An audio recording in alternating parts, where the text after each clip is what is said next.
Welcome to podcast 320 of 5 Star Potential, your weekly Football Manager podcast. I'm Doop, and on this week's pod, I'm joined by Joe, aka Friday Night FM, and Dave, and as JME once announced him, Dave Pardy.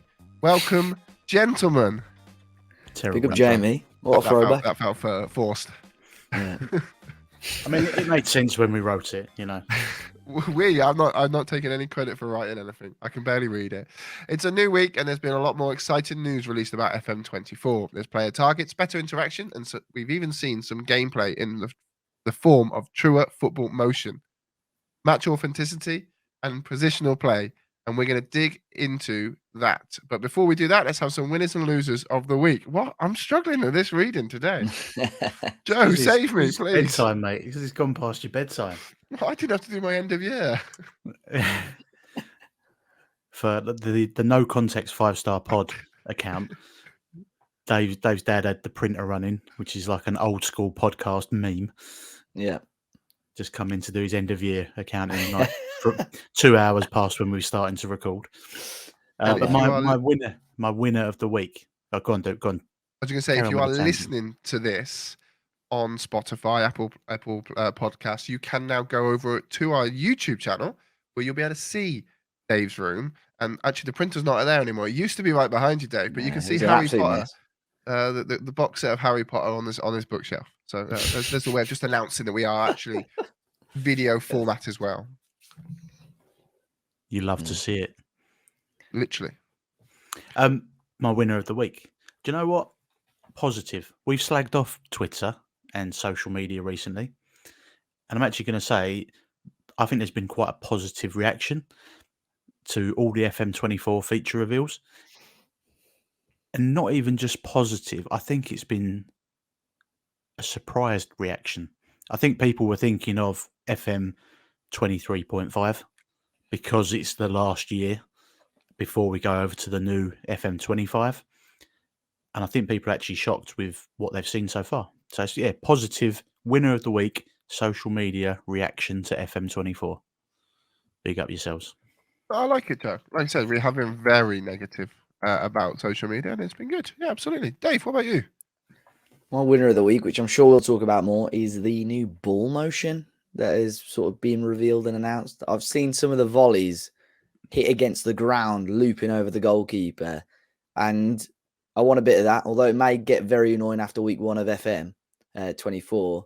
I'm looking forward to seeing some interesting ball movements. There's going to be some serious swaz on some of these free kicks, I reckon, as well. Yeah, I have to echo that. This is why we write them down, Dave. My winner would be Nick Madden and his team. That's completely different to mine, though. It's not, because that's what they've done, right? Especially well, they do everything, yeah. But I'll be honest, I'll drag it out to the John Stones. The John Stones role being introduced into this game for somebody that has used inverted wingbacks for a long, long time. I'm very excited to see how we can get inverted fullbacks to work. And I'm very excited to be the not so fat Pep and see what I can do. Love that. Yeah, I'm happy with that. I think it's nice to see these new roles. It's also really nice to kind of have a really good experiment and play with them because, I mean, we can try and do them with the inverted wingbacks with certain mentalities and stuff, but when it's just there out of the box, it makes life a lot easier. Joe, what about your loser? Oh, my loser of the week. I haven't got much to complain about, to be fair. So I'm going to say, a change for you. Whoa. I wasn't going to say HIV positive, but that would sound bad. They haven't released the set piece refresh info before we've recorded this pod. So that's it. I've got a feeling that where I've just praised Football Manager, like people being surprised for it, I've got a feeling it's going to be the same, but refreshed, obviously. Yeah. I don't think we're going to have an overhaul that people expect because they've left it till kind of last. It would be the first one out the box, wouldn't it? Really? I think something like that is a bit of a game changer. But you never know. Good things come to those who wait. Yeah, absolutely. And fingers crossed. If you're listening or watching this, we recorded this on was it Thursday today? So there is every chance that that might be announced tomorrow, and we look stupid. But yeah, this was recorded on Thursday. Dave, talk to me about your loser of the week. Well, yeah, mine's actual real life football related, and it's Wolverhampton Wanderers bottling Oh, at the Wolves. the 2-goal lead in the EFL Carabao Cup against Ipswich Town, who, to be fair, are on fire at the moment, Joe. It's a team not too far away from you. Mate, I And they're literally doing had a bits car and- recovered from Portman Road today. So, Yeah. like, I mean, it's still there, mate. Yeah, Come on, their Sam. third goal has been doing the rounds on social media, and to be fair, at the time I thought, oh, it's something out of nothing. But the actual move before the goal was fantastic. But yeah, very long evening for Wolves and Gary O'Neill, and pressure's on with Man City this weekend. And obviously, Were when you- the pod's out, we'll probably know that we've lost 6 or 7-0. Were you not there, Dave? Huh? Were you not there? Were you not at the game? At Ipswich? plastic, No, innit? no Yeah. chance. Plastic. Fucking Right, here we plastic. go. It's very FM-esque, though, isn't it? To be 2-0 up against the lower league division team in the cup, and then you go and blow it. So, Yeah. yep. We Fair were saying enough. before the pod, though, weren't we? I was saying that for sentimental reasons, one of my favourite games of football I've ever seen live was Ipswich winning 3-2 in the last couple of minutes with Johnny Williams, good old Johnny Esther, scoring the winner. And, mate, honestly, Portman Road is one of those stadiums that is fantastic when Ipswich are flying. It can be a bit quiet when they're doing a bit shite, but when they're on form, mate, that place rocks. Really, really nice stadium. It's still got old school vibe about it, but you know, lovely place for Wolves to lose, mate. So take some credit with that. They got quite a lot of seats, haven't they? And obviously the catchment It's a big areas, they've stadium. only got Yeah. Norwich, and they're doing really well this year. Like I said, I know the bloke behind some of it, so he talks a good game. So maybe Joe, we should get a little day trip out there. Mate, as long as he's got a box next to Ed Sheeran's, that'd be fine, mate. I don't know. I don't know. Okay, I'm I going to don't know drop if I'd mine. want to be next to Ed Sheeran's box, actually. Anyway, Like a rusty trombone. moving on. Nothing's been announced about the skip VAR yet. That's my loser of the week. Mate, get a I was life. just no. We hold on to these little things. You've got your set pieces. Dave's got loser the way at Ipswich. If you don't watch replays, do you actually get VAR? Yeah. highlights? Well, you still see the man run over the woman run over to the sideline to look at the screen. I just don't like it. I'm allowed to not like things. So that's I mean, it's a short, brief one. And if anyone at SI really wants to make me love them the most they can, is just have a little skip button. It's already coded in the game to skip the goal highlights, or even just have it that you can tick a box and we never have to see that again. Just comes up with VAR penalty, VAR no penalty. Turn off VAR altogether. Oh, Real do you life know and what? nothing. Yeah, I back that. Do you know what? Right, I had a conversation I had with my cousin, Newcastle fan. I really enjoyed watching the Man City Newcastle game, the United versus Palace game with no VAR issues. When a goal went in and a flag wasn't up, it was a goal, and it was very nice to see. Bring it back. I'd prefer to have a conversation with anyone about how crap a referee is compared to how crap VAR is. So, yeah, I'm all for that. I'm all for that.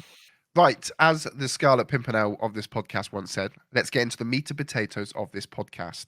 SI have released some juicy features this week, and we're only a couple of weeks away from beta, so it's probably time to be excited. So what do we think about individual player targets? It's exactly what we said it would be. It's amazing. Do you isn't remember it? you? Do you remember you saying? You went, "Oh, I never thought of that." Yep, 100%. And 100%. it's literally as it is there.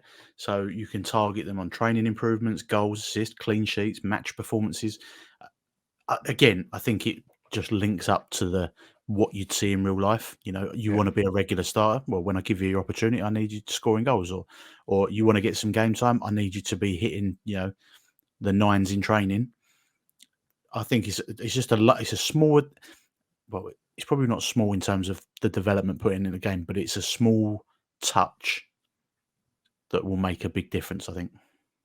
It's amazing how two people, I mean, obviously both played the game a lot, but you're obviously a lot more intelligent than I am, but to read something and just see it in such a completely different way, and you were bang on with this. Like, You were bang on, and I think it's brilliant. I really do. Set the KPIs, get them set. You know me, mate. I love to set that assist bonus higher than the goal bonus in my contract for my other strikers. All these little things that I like to do.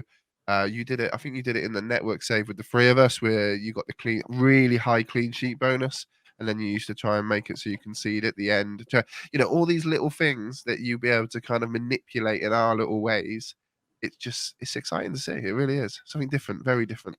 Yeah, it allows you to be a lot more clever with the contracts as well, I suppose. Like you just said, there's so many different ways that people have done things, whether that be add a bigger sell-on clause for the player, or whatever, or add their wages after a certain amount of games. But things like this just add, like Joe said, a bit of realism. You can be a bit savvier with your contracts. But obviously with training improvements with your current players as well, younger players that are trying to force their way into the team. It's what managers do. Look, I want you to play well in training, and then you'll get your opportunity. So another logical and straightforward feature for FM to add. Happy days. Yeah, it's one of those that seems on the surface something that should have been in a while ago, but yeah, actually it's here. I'm quite intrigued to how it works. You talked about the match performances, Joe. I haven't read a huge amount about it, but is that first team, reserve, or both, or is that kind of something that you can kind of play in with the pathway to that player? I believe in the blog it said it's for first team and reserve football. So I think, if you're going to say in your reserve games, I need you to be scoring, a goal every other game, or whatever it is, to try and give them the opportunity to get into the first team. Talks about players leaving on loan as well, so I'll be interested to see what comments you can make to players leaving on loan, and the targets that you can set for unhappy players as well. So obviously you do get players that kick off that they're not playing, or you've transfer listed them or whatever. So it'll be intriguing to see what targets that you can set for them to maybe break back into the first team or break back into your plans. Something I mentioned late on to this year, the game, I mentioned about the fact that when you're retraining people's positions, which I love to do, when they go out on loan, you can't dictate that people have to retrain them in that way. And I love the fact that these targets will move over to when they go out on loan. I think that's really cool. I really do. You touched upon about the interactions, Dave, as well. They've mentioned about interaction logic. That should be exciting. Yeah, exciting and probably refreshing for some people, I think. I never had major issues with this, to be fair, but I saw when the responses for this, there were some sarcastic ones from people, mainly to do with like international caps and stuff, and players getting wound up at the manager for congratulating them on the international caps or whatever. But yeah, this makes sense. I mean, if you're congratulating someone or praising someone, 9 times out of 10, even if it's quite you're going to get thanked for it, basically. So again, it'll be interesting to see in regards to what you can interact with the players for, if there's going to be more options on that, and how they respond to you, and what morale boosts, or if the morale goes down based on specific things. What makes me laugh is that international meme that it's become hasn't really been in the game for a couple of years. So you just know the people that have written that just like always click send to assistant or something like that, but they don't actually have those conversations because that response hasn't been in there for a long time. But I think the interaction logic, if it's across everything, we've talked about it a lot, where you just click the kind of second in from the left and just click. And I don't know why, because you could just click send assistant, but I never trust them. So I just go in and click that second in from the left, click, done, press conference, done. It's not going to piss anybody off. Occasionally you get linked with a player that you're not actually interested in, but doesn't hurt anybody. So hopefully it's changed it. It's going to make you have to read what selection you're going to pick.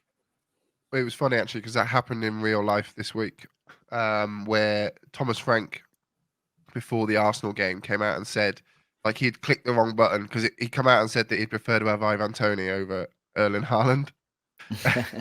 I mean, like, yes, I know he's got to say back his player, but that's a bit ridiculous, right? So I kind of, when I looked at that and saw the press conference, I was like, he's just clicked the wrong button like we do all the time. Yeah. And it was quite fun to see.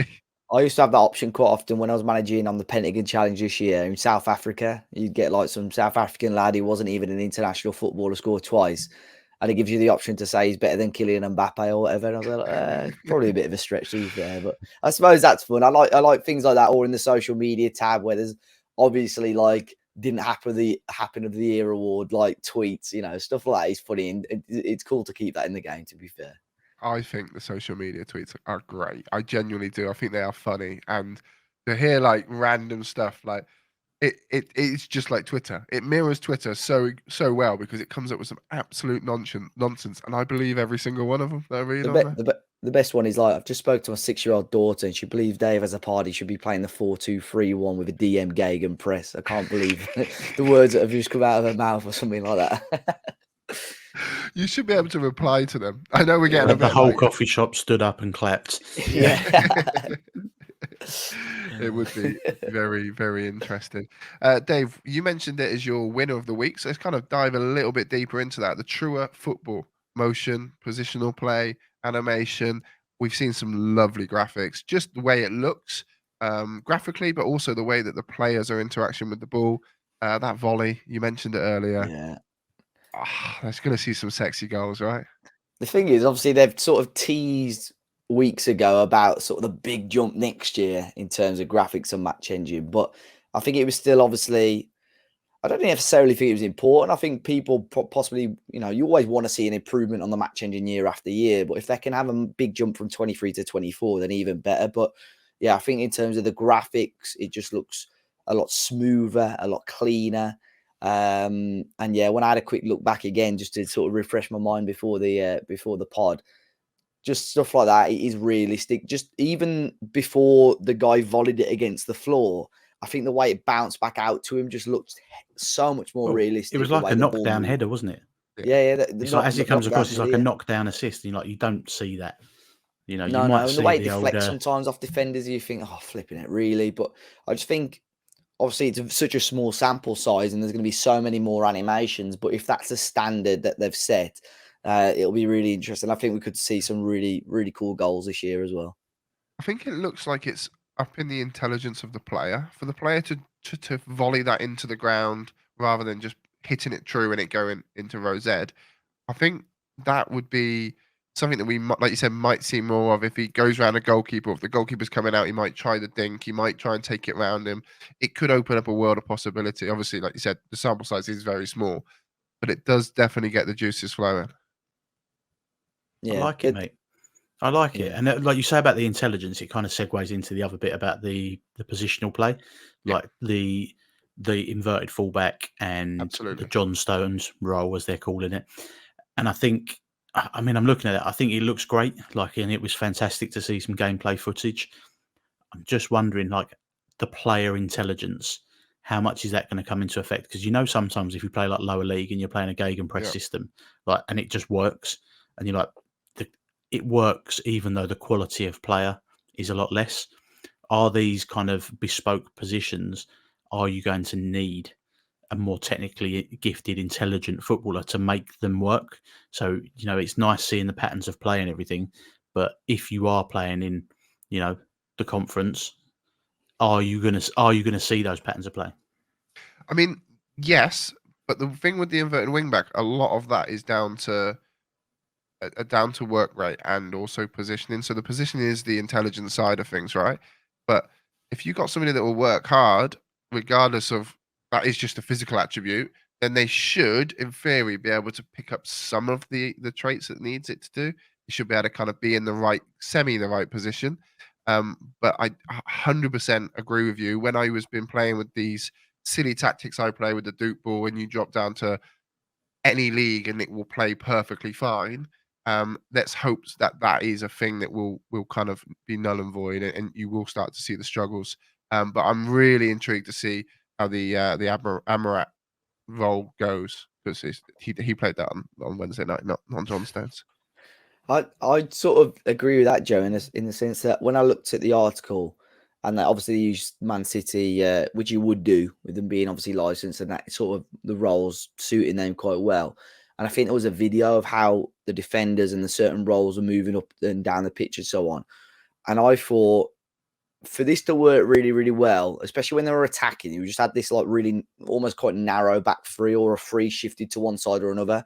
I thought if you're a weaker side or a side lower down the league, you're going to absolutely smash with that formation if your players don't know what they're doing or they're not good enough for that role. So obviously in every iteration, whether it be FM or different games, there's going to be metas and there's going to be good things that work well and work not so well.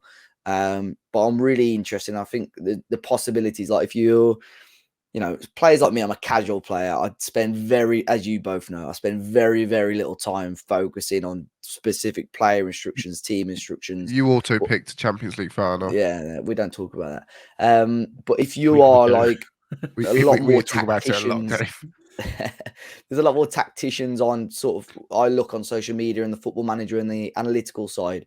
They could have some serious fun, I think, next year with building some really good tactics and fun tactics to use. I was looking at, have they said about like Mazzala's, Segunda Valente's, their positional play, and if you're playing like an inside forward or something like that, like their movement will be reactive of the positions you're playing, and that's where I'm kind of it's fantastic. I mean, it's gonna, if you're Man City, it's going to look brilliant. But say you go down to a Southend United, if you're playing an inside forward, are they going to have? Yeah, in a way, I kind of want to see it if you're playing a Mazzala in, the National League. You're like sat on top of each other or something. Yeah, like that, or they're just like running into each other and you're losing. Like, I kind of want to see punishment for trying to play sexy football in the lower leagues rather than it just working. And you find, like you say, finding that meta tactic, because you'd find it a lot where tactics just work at any level. And then they get better, like better players will do classier things. And I kind of want to see it if you are lower down, that there is collisions. There are, I've noticed it a lot in 23, how tired players make more misplaced passes. Yeah, like that's the thing. So there's a punishment for working your players extra hard with pressing and things like that. Like you do see them giving away passes. I kind of want to see that if you're playing, the hipster roles in weaker leagues, that you actually get punished because they're not that good, rather than it just being like you can create an OP tactic that works everywhere, like Doop for up top, even though he plays 4 up top now. I'll be moving away from that this year. I will 100% be playing about with the inverted fullback. It screams to me something that it's so easily. It's going to help so much defensively, and defensively is something that I'm very weak on. So it'd be something that I would definitely be playing. They also mentioned about the enhanced libero, as a libero semi-virgin, Joe. You are very new to bringing the libero into your Juve side. Is it something that you think you might dabble with? Well, I can't remember 100%. I think they now made it that you can play all like left and right and central liberos. No. I think, or I might have read it on Twitter. Back in a back 4 and all 3 central defensive roles in a back 3. So you can play left center. All be liberos. Yeah. I don't know if you can have all 3 of them as liberos. You could have 2 as liberos. You could have 2 inverted fullbacks, and they could just sit. Okay, This could get spicy. This beta save could be very, very interesting. We also mentioned Cirencester FC playing 2 liberos. They got a 4G pitch, mate. The grass will be perfect for us to play. The signal's pretty good. Yeah, we'll see. Early listeners of the pod will remember a very famous argument we had on this podcast about weather being another factor and how it can affect the movement of the ball, whether it would be like temperature, altitude of stadium, the rain. But this is something that's been actually it's in the blog.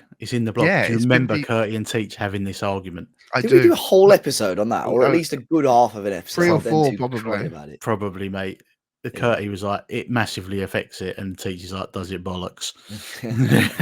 But they've defunct, myth busted our kind of thing. It is absolutely true. It is in there. It's on there, mate. It's temperature, altitude. They put it in the blog, mate. So it's a thing. Incredible. And I think, incredible. like, I'm just pulling this out of the air.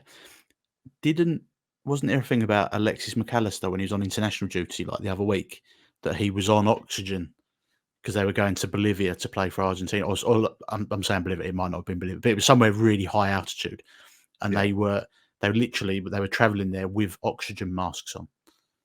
Maybe. And I'm like, so that would, if you weren't used to that climate or that altitude, that would absolutely ruin your players. And then there should be a knock-on effect for their next game because obviously they're recovering.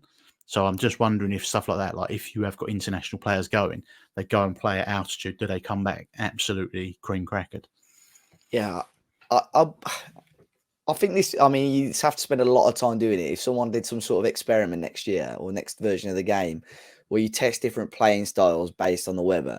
So almost like back in the day, we used to play stuff like golf with friends. And you check the wind, make sure your ball's going to go in the right direction, and that. If you look at the weather on FM, think windy, this temperature. Mate, I'm shooting on sight and seeing the ball like swerve towards goal, or when it's raining, you keeping passes short and keeping it on the deck. Yeah, exactly. Yeah, so it'd be interesting with the ball physics and stuff like that, how much of a difference that does make. I mean, if Teach was here, he'd still be arguing that it won't make a difference. But I want to see some video clips throughout the beta and early parts of the game where we're seeing some serious goals, whether it be skidded across the floor in the rain or bouncing off a keeper because it's slippy or whatever. Oh, mate, could you imagine that volley? The volley with the bounce? Like if you hit it on the half volley, little splash coming off the grass as well there. Oh, yes. Or you give it the old big Robert Hoof and then it just comes down and sticks in the floor. yeah. Well, you have your goalkeeper do a Ben Foster where he kicks it from like his own goal area and it goes in the other end. No, he got conceded. He got goalkeeper cam. Oh, God. You never know. Stank bobbles over the keeper. Tim Flowers. We're giving them ideas here, Yeah. You mentioned about the oxygen. I remember Anderson, whenever he was on Brazilian duty, he had to get oxygen when he come off onto the sub. He used to have a little tank sat on the bench. Anderson. Yeah. That's when they play at sea level. That was nitrous, mate. He was on the old laughing gas. Right, that is enough FM24 for now. So let's return to FM23 and our old/new series on the 5starpotential.com website. But this week, the team from Dictate the Game have chosen their FM23 Player of the Year. Ryan has chosen Dane Scarlett. George went with Levi Colwell. And Patrick has chosen a player by the name of Lorenzo Blasco. He's done well there. He's got all them names right, nearly. Nearly. I haven't got a Google sheet that tells me how to pronounce them all. No, not today, mate. Well, I think Dane Scarlett is a pretty obvious one. I mean, he's done really, really well for him. Levi Colwell, I mean, that speaks for himself. Absolutely fantastic IRL player. Had a great season last season, so he's a bit of a known player. But Patrick's Lorenzo Blasco, I thought, do you know what? Let's just read the opening paragraph, and people should go and have a read because it's one of those romantic player stories. And he basically said, when I was asked to choose my player of the cycle, I knew it was going to be a difficult choice. My 8 seasons at SD Compostela have been excellent, and I've had some really memorable players at the club in our rise to the top. Would it be Peru Ruiz, who holds the club record for goals scored in a single season at 37? Could it be Jose Lara, the diminutive winger whose mazy runs helped us achieve back-to-back promotions to the second division? Or perhaps it's Tofel Montiel, discarded by Mallorca and Fiorentina, but who found a home at Compostela and catapulted us into La Liga, reviving his career in the process. In my end of save review, I highlighted my favourite player as Bernat Prados, who has spent 7 years at the club now after joining from Bilbao. He's played in both La Liga 2 and the Champions League for us, and he's shown unwavering loyalty. But I've already spoken about him previously, and I don't think he's been my best player, just my favourite. Instead, I've nominated an Argentinian new gen as my best player of FM23, Lorenzo Blasco. So it's well worth a read, I think. I can see why you read that and not me. Took one for the team there, boy. That would have took 7 or 8 attempts, to be fair. As a new gen, I'm really excited to have a little look at that and see how that goes. They're fun little articles, the player of the year, because all of them are subjective. Like, Mad always does a great job of going out and just speaking to people and like people who like writing about it. It's quite an easy thing to write about your favourite player. Yeah, I've had an absolute nightmare because I can't remember my first saves. I need to go back and have a look because I said I'd write one. I couldn't actually tell you. Stoke. But that's what I was thinking. I mean, I've got a new gen that I like, but I don't know. We'll have a little look. Yeah, I'm not committed to a save long enough to have a player of the year, to be fair. Might be easier to write a save of the year, yeah, rather than a player of the year. Talking about save updates. David, I'm assuming Wolves is still a pipeline dream. Yeah, for next year. Like I said last week, because of the Pentagon sort of coming to a disastrous end, I'm sort of recharging the batteries now. A few weeks, and then I'll be jumping on the beta. To be honest, I didn't have a full year FM last year, so I know you'll probably laugh and think I'm talking out my arse, but yeah, next year's the one. Is that your new podcast? Talking out my arse, talking Wolves. Same one, really, isn't it? Well, I'm sure very soon, when FM stop dropping exciting things, we will probably do a little save reveal, and you can reveal your save, Dave. Yeah. Joe, how is the old lady? To be fair, I haven't really had much game time this week, so I think I'm past January now. We're doing all right in the league. As I said previously, I want to kind of win the title, but being in the Champions League is proving a bit difficult with rotating some injured players. But I'd like to think I'm going to have something about me to get the title in the bag and say this was always going to be my last. So if I do it before beta, I will move club. But I'm kind of thinking instead of moving club, because I know where I want to go, I could roll that into an FM24 save. So I'm kind of like, I don't want to use all the teams up before I get there, whilst I've got ideas in my head. So yeah, unfortunately, not really a lot to talk about this week. Anything happened of note? Don't think so. I seem to have forfeit strikers, which hasn't happened for a while. Wow, that's huge. Not bad. Not bad. That is huge. Not getting a lot out of Calimundo at the moment, but as I say, we'll see. Well, I'm a bit stuck with mine at the moment, to be fair. I haven't progressed in the last week at Valencia. I am currently sat at the transfer window, or the transfer deadline day, I should say, in January, and my star striker's got injured, and I don't really have a backup striker, and I'm a bit torn. There's nobody that wants to come to me on loan. There's nobody that I can kind of buy for a good price that I can then kind of take up with me next year. It's kind of spending money to then just throw away because we're not going to see the back of that. Change the narrative, mate. What's that? You've got loads of good centre backs, haven't you? I'll put one up front. Put one up front, like target man-esque, and just literally start crossing the ball in and just letting them smash headers. Well, we have lost a game, which is mental. No, we've lost. January has not been great. We've drawn 2 games. We've lost 1, and it's kind of we are struggling for goals, which is what's made me think we need to get somebody in to start scoring some goals.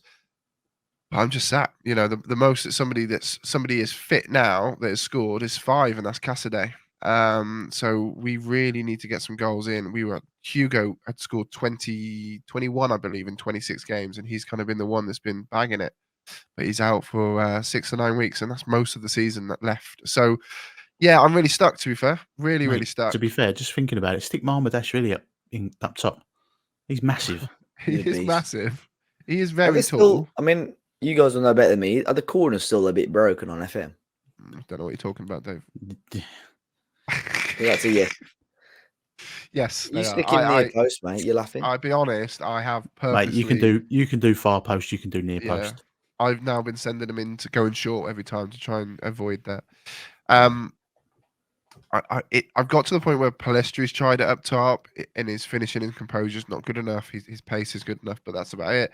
I then played Doku up front. His finishing's not great. His composure's a bit better, but the problem is I played 3 games, and then Pep comes and knocks on the door and goes, "This is not what we've agreed. Do you want me to take him back?" Sort of thing. And I'm like, no, I'll put him back. I'll put him back to inverted winger. That's fine.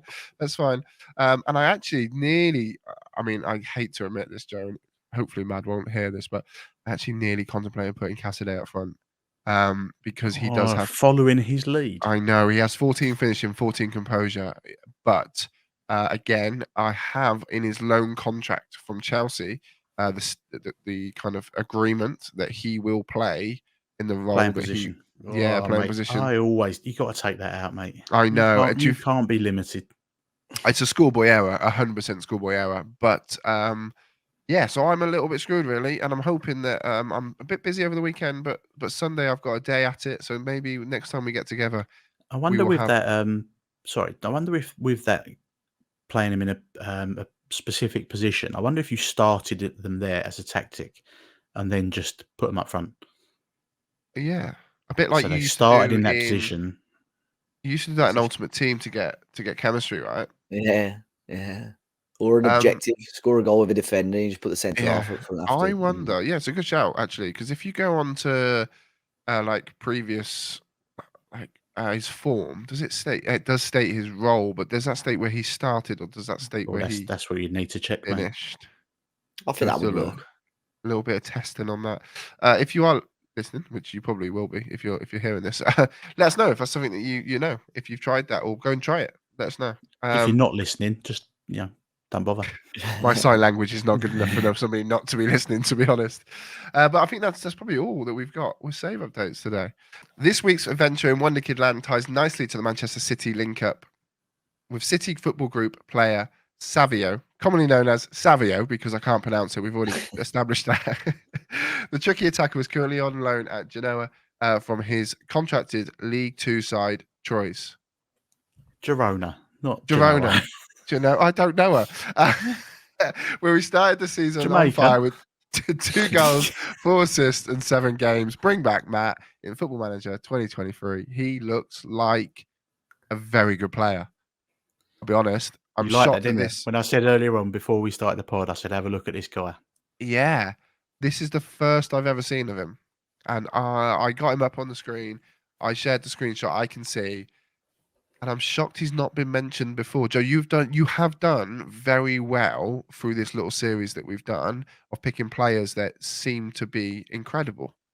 Like they're not unknown players, but they're not your run of the mill kind of This is everyone not signing somebody that wonder you, kids. I was going to say, you don't jump on Twitch and see half of these players that we've done No. Adventure Wonderland. Well, what I've been trying to do is have a look at players that are Wonderland doing. Kid. Yeah, that's a good one as well. Yeah, so I've been trying to look at who is playing, who's like started the season well, Yeah, and looking at players like that and going kind of in real life, there's a little bit of form happening, and then look at them in FM and then predicts what they're going to do in FM24. And he's someone that obviously he's got that whole City group ownership, so they're moving him around to their different clubs to get him game time. And he's probably going to end up ending up at City if he continues, obviously, how he's playing. But I'm partially wondering in game, how do they control him? Because it's not, unless he's got an option with City to buy directly, or first option with Manchester City. So it'd be interesting to see, if you could get him, because, as I say, League Two side, it shouldn't be too difficult if you're like a Premier League side to go and get him, but it just depends whether City have got first option or first refusal on him. I wonder if he's favoured personnel is favoured club or something is in there, because it's got to be something, right? On my Valencia save, he's currently at Newcastle, so obviously you can get him. And he was purchased for 6.75 million. Bargain. So yeah, and I can't see much because I don't play with attribute masking on, but Dave plays it with the editor on, so he might be able to see it a bit better than me. But he looks very, very good. And maybe he's somebody that could play up front for me. No, his finishing's terrible. It'd be interesting to see what he's like next year, though, because although he started well this season for Girona, he was at PSV on loan last season, and he struggled a little bit there, to be honest. And I don't think he got many goal contributions, and he even played for the second team for PSV a little bit. So I don't know. He's only young now. Oh, of course, yeah, but wasn't Don Fabio there as well? Yeah, he did all right, to be fair. So it's probably Don Fabio's fault. Yeah, I blame him. Yeah, but if he started off well this season, you'd hope that maybe there's some tweaks, maybe some improvement on those attributes. Well, yeah, as you said, seven games this season. He's got 4 assists and 2 goals. Yeah, that's 6 a goal return. contribution in 7 games. You'd hope that's not bad, is it? Yeah, that's not. As long as his PA is still all right, I think you'll get a good player next year. Never heard of it. Yeah, what's that, Dave? What? Well, potential ability, 5-star potential ability. Ah, that one. You love to see it. So yeah, I think he's definitely one to watch out for. In recent news, the chap we had a few weeks ago has just signed somewhere else as well, right? The Which one? Tottenham, who's Tottenham? He was linked in one of our blogs. Oh, or he was in Mad's blog, wasn't he? Mad's blog. There you go. Yeah, Yeah, youngest, like most expensive 16-year-old or something like that, wasn't it? The Croatian centre back, that's it. Fair enough, Yeah. yeah. If only you knew how to play the game. Luca. Is he joining Yeah. in January or is he joining now? Like what? No, I don't even think it's this year. I think No, I think it's 20. I think it's like 25 or something like that. He's joining. One of them. I think he's going gotta be to still 18. stay there. Yeah. But yeah, Mad kind of picked him up because he was looking for the Gvardiol replacement, and then Spurs have swooped in. And this is what we keep saying: like the wonder kids keep getting picked up earlier and earlier. You know, so to find someone that's going to be a gem in FM is going to be tasty. Do you think like it's something because like Brighton have been doing it? People feel they're trying to just cut that Brighton out now. I think it's more about because like, you read these things and you go, no player is unknown. No, like all these clubs and all these analysts, they know the players. So I think now what it is about taking the risk. You know, Brighton have gone, he obviously hits all their criteria, so we'll go and buy him. And then we'll develop him our way. And so far, that's been a good strategy for them. Other clubs maybe now are starting to go, do you know what? We know about these players. Let's go and get them. So yeah, it'd be interesting to see. Like I've always said it, like clubs like Manchester United that have always bought the best players. They're not in that position now because they're not. Like, so why aren't they just going, instead of spending 70, 80 million on a player, why don't they go out and spend 10, 15, 20 on some potential that they can then develop? Yeah. The hard thing with, and I think it'll be interesting in terms of like flipping it to FM, I think a lot more people will do their transfer business like that on Football Manager as well, almost taking inspiration from the Brightons and so on. But going back to United, I think the issue is with that, in the eyes of a lot of outsiders and even United fans, they're still like a top club, although on the pitch they're possibly not, representing it. So I think players that are 10, 15 million pounds at Brighton, they've got the time, they've not as much pressure. United, they've got to hit the ground running straight away. But I mean, like you look at Palestri and you look at Garnacho, they're two examples of it, to be fair.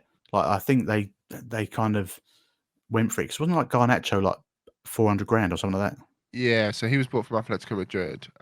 He had a long time in the 21s though, Garnacho as well, though, didn't he? It didn't have as long as you would think, because he kind of lit it up, yeah. But he was, I actually think it was 420, 450. So yeah, it wasn't a lot, Joe. And that was that's what I mean. 3 years ago. They dabbled. Yeah. And I think that's the kind of thing, like get that. I mean, I think they've they had tried it with terrible Ahmad as recruitment well. Right, Yeah, Diallo. similar, yeah. But like he was expensive, though. He was expensive, and so was Palistri. Palistri wasn't cheap. But you're right. But that was under a different reign. That was under a different manager. And is that something that Ten Hag's going to try? I don't know. Palistri was £9 million. He's played seven games for us. You could make your money back on that, though. You could. A couple of decent loan moves if he's not going to get the time at United. United don't make their money back on anything. Yeah. But and then what they've done is they decided to go out and get a young chap and brought Højlund in, and I'd pay over the odds for him. They've paid United tax. They've paid United tax on that. That's what I want to try to do though on FM. Just be, I'm normally one that sees X player on the transfer market. It's like, yeah, I'm going to do installments, do whatever I can to sign in. But I think almost set myself my own transfer strategy depending on who I'm managing. You're definitely going to go and try and sign Neves again. Yeah, Neves, Cristiano Ronaldo when he leaves Saudi somehow, as he always used to do. You'll love it, Dave. Yeah. Talking of love it, Dave. It's quiz time. Jokes. I do have a quiz. I genuinely have a quiz, and it's up to you two whether you want to do the quiz or not. Oh, I'm happy to do it. So do you, Joe? Joe's fuming there. What is it, Doop? Well, that brings episode 320 to. Okay, I can dabble it. It is a chat because it was Champions League when I wrote it, and it is A to Z of the top Champions League goal scorers. So, for example, in A, I can tell you the amount of goals he scored and the teams he's played for. and his surname starts with A. Come It's on quite a in. long one. Come on Yeah, in. come on, let's smash You want it. to go for it? Yeah. See, look, they've done on that. There you go. Is it? Okay, so for example, we'll start with question number 1. You can work together. A scored 41 goals. He played for Atletico Madrid and Manchester City. It's Aguero. Aguero. Thank you Okay, very much, Dave. Aguero. You're in. You can Yeah, you can tap I'm in in when the you room. want. Yeah. B, he scored 90 goals. He played for Lyon and Real Madrid. Benzema. Benzema. Dave, anytime today. I just 35 expected him to be a lot goals. higher. I don't know why. Sorry. 35 goals for C, and he's scored them whilst playing for Napoli and Paris Saint-Germain. Cavani. Cavani, yes, he did obviously play for Manchester United, but he didn't play in the Champions League. 44 goals for D, Marseille, Chelsea, and Galatasaray. Drogba. Drogba it is. Well Hey. done, Dave. He's You're off the unholy, mark. Mikey. E, 30 goals, Mallorca, Barcelona, Inter Milan, Eto'o. and Chelsea. It is Eto'o. Well done. F, 24 goals, Barcelona, Real Madrid, Inter Milan. What a Figo. lovely group of clubs. What, sorry? Figo. Correct. And we go for G, 30 goals, Atletico Madrid and Barcelona. Griezmann. Grizzy, well done. H, Miles' 50, best mate. 50. He got mentioned look, last week as well. 50 goals, Monaco, Arsenal, Barcelona. Henri. Henri it Thierry. is. Correct. I, 48 Ibrahimovic. goals. Correct. J, this will stump you. J, 25 goals, Bag. Yeah. Porto and Galatasaray. Jardel. Jardel, Joe, great shout. Well done. Yeah. Don't I even didn't know who test that me, was. boy. And I'm reading it. K, 30 goals, Milan and Real Madrid. Kaká. Kaka. Kaká. L, 91 goals, Borussia Dortmund, Bayern Munich, and Barcelona. Robert Lewandowski. Correct. M, Messi. Messi, 129 goals. Well done. N, 43 goals, Barcelona and Paris Saint-Germain. Neymar. Neymar, correct. Right, with North O, Star. there is 2. I want both. 11 goals. The first one is Liverpool, Real Madrid, and Manchester United. 11 Owen. goals. Owen is correct. And the other one is Real Madrid and Arsenal. Overmars. No. No. Real Madrid and Arsenal. He's looking at his future and his past. Oh, mate, I've got a mind blank. Recent, no? Or what? Recent, yeah, it come up in Ozil. Ozil is Yeah, Mesut. correct. Mesut. Well done, Mesut Ozil. P, 21 goals for Bayern Munich and Werder Bremen. Pizarro. Pizarro, Claudio. David. Well done. Free Q. transfer on FM. Yeah, absolutely. Q, 10 goals. Charisma. Charisma is Oh, correct. shout. R, do we need Ronaldo. to- Ronaldo. S, 48 goals. Dynamo Kiev, AC Milan, and Chelsea. Shevchenko. Shevchenko. Okay, good shout. Beauty. S, that is what I just said. T, 29 goals. Monaco and Juventus. Trezeguet. Correct. This is probably one of the hardest ones here. U, he scored 4 goals for Roma. Undar. Under FM Wonderkid at one stage, right? Ings. Lovely player. I had him. I can't remember why I had him. Amazing. V, 56 goals. PSV, Manchester United, and Real Madrid. Nick Madden, correct. Van Nistelrooy. Yes. W, 18 goals. Shakhtar Donetsk and Chelsea. Willian. Willian is correct. X, 11 goals. Barcelona. Xavi. Y, 13 goals. Galatasaray and Lille.